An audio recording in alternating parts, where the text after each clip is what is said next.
Yoho, apa kabar nakama semuanya? Akhirnya, waktu yang kita tunggu-tunggu datang juga. Sebuah sungguhan rasa penasaran untuk para fans One Piece. Sehingga, hal yang akan kita bicarakan kali ini adalah mengenai One Piece Chapter 992. Jadi, tanpa basa-basi lagi, langsung saja, mari kita mulai. Kami sudah membaca secara keseluruhan chapter 992 ini. Sungguh menjadi chapter yang mendebarkan. Rasanya, waktu yang telah kita nantikan selama 2 minggu itu benar-benar telah terbayarkan. Kami harap nakama semua sudah membaca secara keseluruhan chapter yang seru ini. Karena di video ini, kami tidak akan menceritakan ulang dari awal hingga akhir isi chapternya. Kami akan langsung membahas hal-hal yang paling menarik dalam chapter ini. Setelah membaca isi chapter secara keseluruhan, lagi-lagi pertanyaannya menjadi sama. Bagaimana caranya Eiichiro Oda akan mengakhiri penderitaan Kaido? Di chapter ini, kita melihat bahwa Kaido diserang secara habis-habisan. Bisa dibilang, ia di chapter ini kalah telak oleh 9 sarung pedang merah. 9 sarung pedang merah saling membackup satu sama lain. Dan tidak kami sangka, Raizo sang ninja memiliki jurus full counter milik pria sate-sate. Ini merupakan sebuah kejutan yang hebat. Ternyata Raizo mampu mengembalikan serangan dari lawannya. Dari segi pertahanan, 9 sarung pedang merah memiliki Raizo. Dari segi kecepatan, mereka memiliki duo combo Sukuming. Dari segi jarak jauh, mungkin mereka memiliki Izo. Untuk membelah api, mereka memiliki Kinemon. Belum lagi dengan Asura Doji, Kawamatsu, serta Denjiro yang masih belum terlalu ditonjolkan kekuatannya dalam pertempuran ini. Eiichiro Oda sepertinya sudah benar-benar gila. Ia pada awalnya dikatakan kesulitan untuk membuat Kaido mati. Tapi ternyata sampai di titik ini kita melihat seorang Yonko yang dibuat tidak bisa berkutik apapun melawan 9 sarung pedang merah. Hal yang mengejutkan adalah Kaido di sini bertanya-tanya, kenapa 9 sarung pedang merah bisa melukai Kaido? Padahal Kaido merasa serangan mereka tidak mirip seperti Oden. Kemudian di akhir panel chapter ini, mereka 9 sarung pedang merah menyerang Kaido secara bersamaan dengan menggunakan teknik Nitoryu Oden, sebuah teknik terkuat milik Oden Kozuki. Dan bisa dipastikan dari chapter ini bahwa yang mengajari Haki Ryuo pada para Akazaya adalah Oden Kozuki itu sendiri. Sungguh Oden merupakan orang yang hebat, bisa sampai pada fase memiliki Haki Ryuo di sebuah negara yang terisolasi. Ada beberapa kemungkinan dalam benak kami mengenai apa yang akan terjadi selanjutnya. Kaido bangkit dengan gayanya sendiri. Maksudnya, Kaido akan serius menghadapi Akazaya 9. Mungkin entah dengan cara ia bertransformasi ke dalam wujud hybrid atau apapun itu. Atau yang kedua adalah kita akan melihat skill penyembuhan dari wujud Zoan seorang Yonko. Ya, untuk mengkaitkan Kaido dengan kekuatan Zoan atau penyembuhan merupakan sesuatu yang aneh. Karena dari fakta yang ada dalam manga, Kaido belum disebutkan secara gamblang bahwa ia memakan buah setan Zoan Naga. Jadi, kami lebih suka kepada pemikiran yang ketiga, bahwa kejadian di mana kita dijelaskan satu misteri akan terjadi di dunia One Piece, yakni pada Arc Reverie, di mana Kaido dan Big Mom berbicara atau mengobrol untuk pertama kalinya di dunia One Piece. Kala itu, Angkatan Laut Kalang Kabut mendengarkan dua Yonko mengobrol seperti itu, membicarakan bahwa mereka akan beraliansi. Di sana, Big Mom menyinggung sebuah hutang budi seumur hidup, yang artinya Big Mom pernah menolong Kaido atas hidupnya Kaido. Ada banyak orang atau bahkan kami memikirkan secara berlebihan bahwa mungkin hutang budi ini merupakan insiden yang benar-benar rumit. Tapi, dengan kami yang sudah melihat para numbers yang kami kira mengerikan dan ternyata cuma sebuah komedi, kami pikir hutang budi Kaido itu merupakan sesuatu yang sederhana, yakni Kaido dulu pernah diambang kematian, yang kemudian diselamatkan oleh Big Mom atau Charlotte Linlin. Dan ketika nanti Big Mom sampai di atas untuk membantu Kaido yang sedang kesulitan itu, mungkin akan terjadi percakapan yang kurang lebih, kali ini kau menyelamatkanku lagi ya Linlin. Ya, mungkin terdengar spekulasi. Intinya, pendapat dari kami, ada 3 kemungkinan bagaimana Kaido bangkit dari keterpurukan melawan Akazaya 9. Yakni yang pertama, Kaido dalam mode hybrid. Yang kedua, Kaido akan melakukan proses penyembuhan diri. Atau yang ketiga, Kaido akan ditolong oleh Big Mom. Mengenai Kaido yang sekarang sudah babak belur, itu perlu dibicarakan. Ia sudah menerima banyak sekali luka.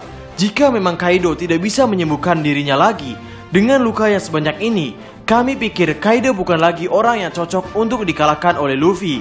Maksud kami, jika ada yang masih sehat walafiat, kenapa harus melawan yang sudah babak belur? Di chapter ini, Big Mom masih mengobrol santai dengan Marco. Dia masih sangat bersih meskipun sebelumnya ia digulingkan oleh Nico Robin. Manga Naruto yang merupakan manga rival One Piece. Ketika kita melihat Mike 3 yang serius menggunakan Hachimon Tongko miliknya untuk melawan Madara, Madara babak belur.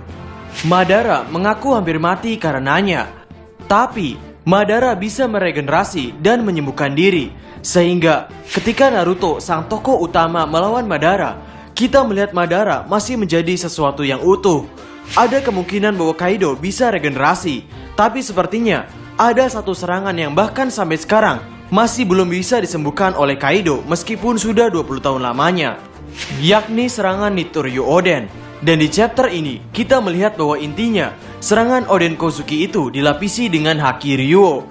Kami pikir poinnya adalah serangan yang menggunakan Haki Ryuo belum mampu disembuhkan oleh Kaido. Bahkan sebelum pertempuran dimulai, Kaido sering kali mengeluh bahwa luka dari Oden masih terasa sakit. Ini menunjukkan bahwa saking hebatnya serangan tersebut, sampai-sampai sulit untuk dihilangkan rasa sakitnya. Perihal Izo, kami masih belum mengerti di sini. Apakah serangan Izo berdampak atau tidak? Karena setelah dicabik-cabik itu, Kaido berkata mengenai kenapa mereka bisa menebasku, yang artinya serangan yang berdampak pada Kaido ditekankan di sini, yakni melalui tebasan. Sedangkan Izo adalah orang yang menggunakan pistol. Tapi jika di kemudian hari karakter yang menggunakan pistol ini bisa unjuk gigi menjadi sesuatu yang hebat, kami menjadi penasaran seperti apa kekuatan dari bajak laut Akagami no Sanks. Mengingat Ben Beckman, orang yang berhasil membuat Kizaru angkat tangan itu, menggunakan senapan flintlock, senapan yang hampir mirip seperti Izo. Semoga saja dengan datangnya Izo di War Wano Kuni ini membuka jalur bagi mereka yang bertarung menggunakan senapan. Marco dan Big Mom, kedua orang hebat ini begitu mencolok. Di awal chapter, Eiichiro Oda langsung memperlihatkan diskusi yang mengerikan dari dua karakter hebat ini. Sekarang kita tahu kenapa Marco bisa beraliansi dengan anak-anak Big Mom, karena keduanya sama-sama ingin untuk menjatuhkan Kaido. Tapi ternyata Big Mom tetap keras kepala dan menginginkan kerjasama dengan Kaido. Oke, kata-kata yang paling mencolok dari percakapan dua orang ini adalah kata-kata sisa-sisa pasukan Shirohige. Marco menjelaskan bahwa sepertinya Big Mom salah paham dengan arti sisa-sisa pasukan Shirohige. Apa kau pikir kami masih terikat dengan kata-kata Shirohige? Kami yang ditinggalkan olehnya ini sudah bebas. Kemudian dengan penggambaran yang dihitamkan itu, Big Mom terkejut dan mengatakan, benar, dia sudah mati. Lakukan saja sesukamu. Dari Perospero, Big Mom dan Marco, percakapan mereka awalnya mengarah pada seorang anak atau al-kapal yang memiliki niatan untuk menjadikan kaptennya menjadi raja bajak laut. Dari percakapan mereka, kita ditekankan yang artinya kebebasan. Dengan Shirohige yang sudah mati itu, Marco tidak memiliki kewajiban untuk menjadikan kaptennya raja bajak laut karena kaptennya telah tiada. Marco bebas memilih apakah sisa-sisa bajak laut Shirohige ini berniat untuk jadi raja bajak laut atau memilih untuk membantu orang lain menjadi raja bajak laut. Di titik ini, Marco menjadi burung yang bebas dibandingkan Perospero. Perospero memiliki niatan untuk menghabisi Kaido agar Big Mom menjadi raja bajak laut. Tapi ternyata, kaptennya memiliki rencana yang tidak sejalur dengan pikiran Perospero. Di sini Eiichiro Oda bukan hanya menggambar dua orang hebat yang saling mengobrol, tapi Eiichiro Oda menganalogikan tentang kebebasan dari dua sudut pandang, yakni Marco dan Perospero.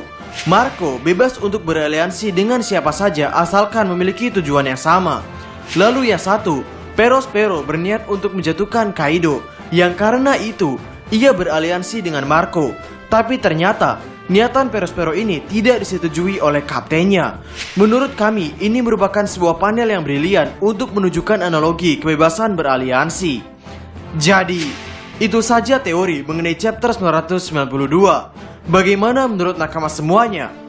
chapter ini menjadi chapter yang sebetulnya padat untuk kita diskusikan, seperti mengenai Yamato dan Momonosuke, nasib King dan Queen yang menghadang siapapun yang akan ke atas tengkorak Onigashima. Ya, seperti biasa, Eiichiro Oda sangat ahli dalam membuat sebuah chapter yang ringkas namun padat.